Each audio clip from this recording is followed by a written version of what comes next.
Hey there, Haspa here with WTI, and I know we all worry a lot about what to carry or what not when we are traveling overseas. And so we know that there are a lot of policies for liquids and our hand luggage. And that's why this silicone travel container from DOITOOL has been really useful.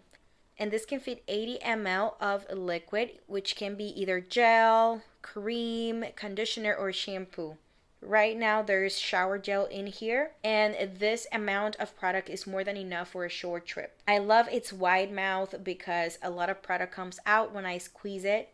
Again, it is made of silicone, so I don't worry about it breaking or falling. It is really squishy, and I do think it's a cute container.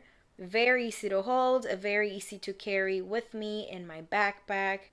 And I love the fact that this is reusable. I do think small containers for carry ons are really important and really good to have because they'll always be needed. I love it, very easy to use. You can take it anywhere, you can take it overseas in your backpack or hand luggage, and that is my point of view.